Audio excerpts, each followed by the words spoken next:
നയനയും ആദർശുമായിട്ട് നല്ലൊരു പ്രണയത്തിലാണ് കേട്ടോ മുമ്പോട്ട് പോയിക്കൊണ്ടിരിക്കുന്നത്.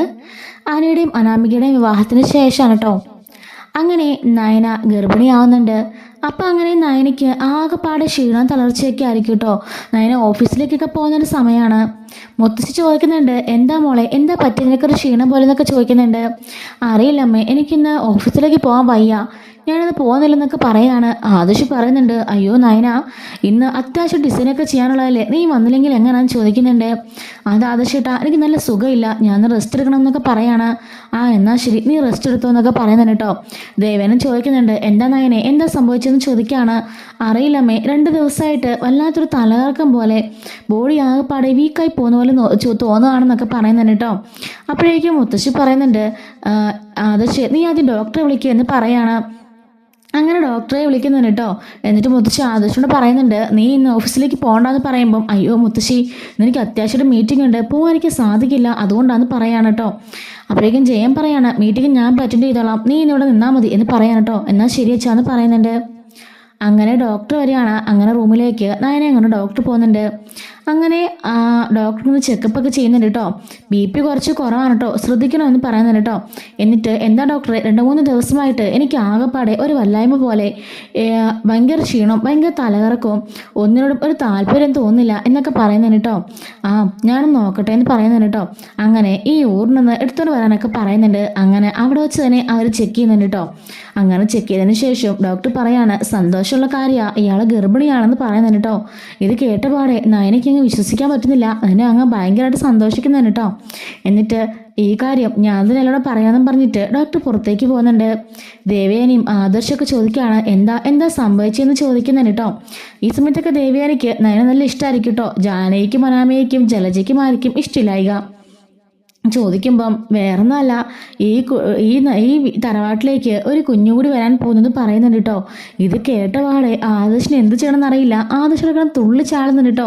മുത്തശ്ശനൊക്കെ ഭയങ്കരമായിട്ട് സന്തോഷിക്കുന്നുണ്ട്. നവിക്കും ഭയങ്കര സന്തോഷമാണെന്ന് കേട്ടോ.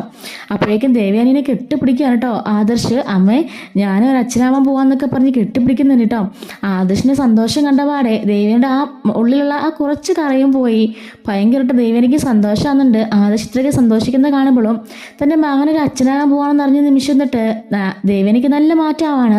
ദേവയാനിയും ആ ഒരു സന്തോഷത്തിൽ പങ്കുചേരുന്നുണ്ട് കേട്ടോ. ദേവയാനി പറയാണ്, അതെ അമ്മയ്ക്ക് ഭയങ്കര സന്തോഷമായി, എത്രയും പെട്ടെന്ന് ഒരു കുഞ്ഞാവെ കിട്ടിയാൽ മതിയായിരുന്നൊക്കെ ദേവയാനി പറയുന്നുണ്ട് കേട്ടോ. ഈ സമയത്ത് ഇത് കേട്ട ജലജ ജാനകിയോട് പറയാണ്, കണ്ടില്ലേ ഇപ്പം എങ്ങനെയുണ്ട്, ഞാൻ അപ്പോഴേ പറഞ്ഞതല്ലേ അവളെ എങ്ങനെയെങ്കിലും അതില്ലാതാക്കണമെന്ന്, എന്നിട്ടിപ്പോൾ എന്തായി എന്നൊക്കെ ചോദിക്കുന്നുണ്ട് കേട്ടോ.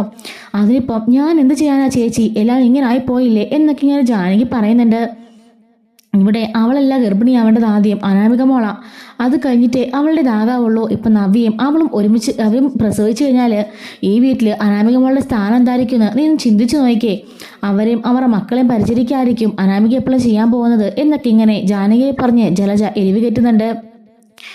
അങ്ങനെ ഡോറ് തന്ന് നമ്മുടെ ഡോക്ടർ പോയതിനു ശേഷം അകത്തേക്ക് ഇടിച്ചു കയറി ചെല്ലുന്നുണ്ട് കേട്ടോ. ആദർശും ദേവയാനിയും മുത്തശ്ശിയും നവിയും എല്ലാവരും കൂടിയിട്ട് ഓടിച്ചെന്ന് എല്ലാവരും കൺഗ്രാറ്റ്സൊക്കെ പറയുന്നുണ്ട്. ദേവയാനി പറയാണ്, 2-3 ദിവസമായിട്ട് നിന്റെ മുഖത്തെ ക്ഷീണം കണ്ടു പോലും എനിക്ക് തോന്നിയില്ലല്ലോ. മുത്തശ്ശി പറയാണ്, എനിക്കെങ്കിലും ചെറിയ സൂചനകളൊക്കെ തോന്നിയിരുന്നു, എങ്കിലും അങ്ങ് വിശ്വസിക്കാൻ സാധിച്ചില്ലെന്നൊക്കെ പറഞ്ഞിട്ട് മുത്തശ്ശിയും ദേവയാനിയൊക്കെ ഇങ്ങനെ ഭയങ്കരമായിട്ട് സന്തോഷിക്കുന്നുണ്ട് കേട്ടോ. അങ്ങനെ ദേവേനി പറയാണ്, സമാധാനമായി. അങ്ങനെ ആദർശിന്റെ സന്തോഷം കണ്ടില്ലേ, അച്ഛനാവാൻ പോവാന്ന് പറഞ്ഞ് ആദർശയുടെ കിടന്ന് തുള്ളിച്ചാടുക എന്നൊക്കെ പറയുന്നുണ്ട് കേട്ടോ. അങ്ങനെ ദേവേനി നിങ്ങളുടെ കയ്യിലൊക്കെ പിടിച്ചുകൊണ്ടിരിക്കുകയാണ്. മോൾ എന്തായാലും ഇനി താഴോട്ട് ഇറങ്ങി അടുക്കളപ്പണി ഒന്നും ചെയ്യണ്ട, മോൾ ഇവിടെ റെസ്റ്റ് എടുത്താൽ മതി, നിനക്കുള്ള ഫുഡും എല്ലാ കാര്യങ്ങളും ഇവിടെ എത്തും എന്നൊക്കെ പറയുന്നുണ്ട് കേട്ടോ. നവ്യ, നിനക്ക് ഇപ്പം പ്രസവിക്കാറായ സമയമല്ലേ, അതുകൊണ്ട് നീയും എപ്പോഴും അതിനെ അടുത്ത് തന്നെ വേണം, അവളെ ശുശ്രൂഷിക്കാൻ നീ അടുത്ത് തന്നെ വേണം, രണ്ടുപേരും അങ്ങോട്ടും ഇങ്ങോട്ടും ശുശ്രൂഷയൊക്കെ തണലായിട്ട് നിൽക്കാമെന്ന് പറയുന്നുണ്ട്. ഈ സമയത്ത് മുത്തശ്ശി പറയാണ്, നമുക്ക് കനകത്തിനെ കൂടി ഇങ്ങോട്ട് വിളിക്കാം, അവളും വന്നിട്ട് നോക്കട്ടെ, 2 പേരും ഡേറ്റ് എടുക്കാറായില്ലേ എന്ന് പറയുന്നുണ്ട് കേട്ടോ. ദേവേനി പറയാണ്, അതിനൊന്നും ആവശ്യമില്ലമ്മേ, ഞാൻ നോക്കിക്കോളാം, നയനേനെ ഞാൻ നോക്കിക്കോളാം, അതുപോലെ തന്നെ നവ്യനെ അവളെ നോക്കുന്ന കൂട്ടത്തിൽ ഇവളെ നോക്കിയാൽ മതിയല്ലോ, എനിക്കതൊരു ബുദ്ധിമുട്ടൊന്നും അല്ല, 2 പേരെ ഞാൻ നോക്കിക്കോളാം എന്ന് ദേവേനി പറയുന്നുണ്ട്. ദേവേനിയുടെ മാറ്റം കണ്ടിട്ട് അത്ഭുതപ്പെട്ട് നിൽക്കുന്നുണ്ട് എല്ലാവരും. ദേവേനി പറയുന്നുണ്ട് ഇവക്ക് 3 മാസം റെസ്റ്റ് വേണം. ഈ ഒരു സമയത്തായിരിക്കും നവിയുടെ ഡെലിവറിയൊക്കെ. അതൊന്നും സാരമില്ല, നമ്മളിവിടെ ഇത്രയും പേരുണ്ടല്ലോ, അതൊക്കെ നമുക്ക് സെറ്റാക്കാം എന്നൊക്കെ ദേവയാനി പറയുന്നുണ്ട്. എന്തായാലും അങ്ങോട്ടേക്ക് വിടണ്ട, അവളുടെ വീട്ടിലേക്ക് വിടണ്ട എന്ന് പറയുന്നുണ്ട്. മുത്തശ്ശൻ ചോദിക്കുകയാണ് അതെന്താ അങ്ങനെ ചോദിക്കുമ്പം അതല്ല അച്ഛാ, നമുക്ക് ഇവിടെ വെച്ച് പരിചരിക്കാമല്ലോ, ഇവരുടെ അച്ഛൻ അതൊരു ബുദ്ധിമുട്ടായാലോ എന്ന് ചോദിക്കുന്നുണ്ട്. എങ്കിലും ആദ്യത്തെ പ്രസവം അവിടെ വെച്ചല്ലേ വേണ്ടത്, അതുകൊണ്ട് നവീനെ അങ്ങോട്ടേക്ക് വിടണമെന്ന് അവർ നിർബന്ധിച്ചാലോ എന്ന് ചോദിക്കുന്നുണ്ട്. അതൊക്കെ നവിയുടെ തീരുമാനം പോലെ ഇരിക്കും. നവിക്ക് അവിടെ പോകണമെന്നാണെങ്കിൽ നവി പോകണം, അതല്ലാന്നുണ്ടെങ്കിൽ ഇവിടെ നിൽക്കാനാണെങ്കിൽ അങ്ങനെ ചെയ്യാമെന്നൊക്കെ ദേവയാനി പറയുന്നുണ്ട് കേട്ടോ. അങ്ങനെ ദേവയാനി നയനെ കെട്ടിപ്പിടിക്കുന്നുണ്ട്. എന്നിട്ട് പറയാണ് ശ്രദ്ധിക്കണം കേട്ടോ, 3 മാസം വരെ പ്രത്യേകമായി ശ്രദ്ധിക്കണം എന്നൊക്കെ പറയുന്നുണ്ട്. അങ്ങനെ ദേവയാനി മോളിരിക്കെ ഞാൻ മോക്ക് ജ്യൂസ് എടുത്തോണ്ട് വരാമെന്ന് പറഞ്ഞിട്ട് പെട്ടെന്ന് താഴേക്ക് പോകുന്നുണ്ട് കേട്ടോ. ഈ സമയത്ത് മുത്തശ്ശി പറയാണ് നിന്റെ അമ്മായിമ്മയുടെ മാറ്റം കണ്ടിട്ട് ഞങ്ങൾക്ക് വിശ്വസിക്കാൻ സാധിക്കുന്നില്ല എന്ന് പറയുന്നുണ്ട്. ഇത്രയും നാളും നിങ്ങൾ തമ്മിൽ ഒന്നിക്കാൻ പാടില്ല എന്ന് പറഞ്ഞ് നടന്ന ആളാ ഇപ്പൊ കണ്ടില്ലേ തുള്ളിച്ചാടി പോകുന്നത്. ഇതാ പറഞ്ഞത് എല്ലാ അമ്മമാരുടെയും മനസ്സറിയാന് ഒരു കുഞ്ഞിക്കാൽ വന്നാൽ മതിയെന്ന് മുത്തശ്ശിയൊക്കെ പറയുന്നുണ്ട് കേട്ടോ. അങ്ങനെ മുത്തശ്ശിയും വന്നിട്ട് നേരുടെ നിറകിലൊരു ഉമ്മ കൊടുത്ത് പറയാണ് മോളെ ശ്രദ്ധിക്കണം കേട്ടോ, ഞങ്ങളും താഴേക്ക് പോകാം, ആദർശേ നീ അവളെ നോക്കിക്കോളാം എന്ന് പറഞ്ഞിട്ട് ആദർശ് നയനെ അവിടെ നിർത്തിയിട്ട് ബാക്കിയെല്ലാവരും ഇറങ്ങിപ്പോകുന്നുണ്ട് കേട്ടോ. നവിയും പതിയെ ഇറങ്ങിപ്പോകുന്നുണ്ട്. നവിയപ്പം പൂർണ്ണ ഗർഭിണിയായിരിക്കുന്ന സമയമായിരിക്കും കേട്ടോ. അങ്ങനെ അവർ പറഞ്ഞു പോവാണ്. ഈ സമയത്ത് ആദർശ് നമ്മുടെ അടുക്കളേക്ക് വരുന്നുണ്ട്. എന്നിട്ട് ചോദിക്കുകയാണ് നിന്റെ തളർച്ച കണ്ടിട്ട് ആർക്കൊന്നും മനസ്സിലായില്ലല്ലോ, എന്തായാലും ഞാൻ ഇനിയിപ്പോൾ ഓഫീസിലേക്കൊന്നും പോകുന്നില്ല, കുറച്ച് ദിവസം ഞാൻ ഇവിടെ തന്നെ കാണുമെന്ന് പറയാണ്.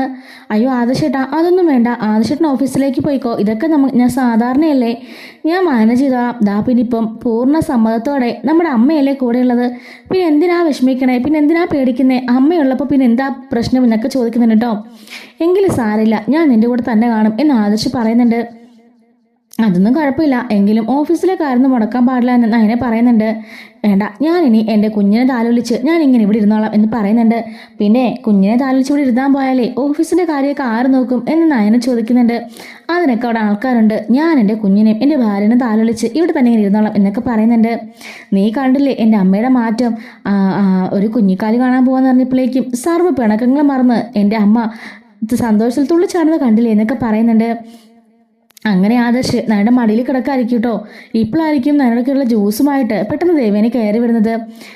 പെട്ടെന്ന് ദേവേനെ സോറി എന്ന് പറയുന്നുണ്ട് കേട്ടോ. പെട്ടെന്ന് ആദർശ് ചാടി ഇരുന്നേക്കാണ്. അതിനെന്താമ്മേ കയറി വാ എന്ന് പറയുന്നുണ്ട് കേട്ടോ. അങ്ങനെ കയറി വന്ന് ദേവയാനി ജ്യൂസ് കൊടുക്കുന്നുണ്ട് നയനയ്ക്ക്. എന്നിട്ട് പറയാണ് ആദർശ് ഇനിയിപ്പോൾ നീ കുറച്ച് ദിവസത്തേന് ഓഫീസിലേക്കൊന്നും പോവണ്ട, നയനയുടെ അരികിൽ തന്നെ കാണണം, അവളെ ശുശ്രൂഷിച്ചുകൊണ്ട് ഇടയ്ക്കിടയ്ക്കൊക്കെ പോയാൽ മതി, നമ്മുടെ ഓഫീസല്ലേ, നീ ഇവിടെ 4 വർക്ക് ചെയ്യാലോ എന്നൊക്കെ പറയുന്നുണ്ട്. അയ്യോ അതൊന്നും സാരമില്ലമ്മേ, ആദർശേട്ടൻ പോയിക്കോട്ടെ എന്ന് പറയാണ്.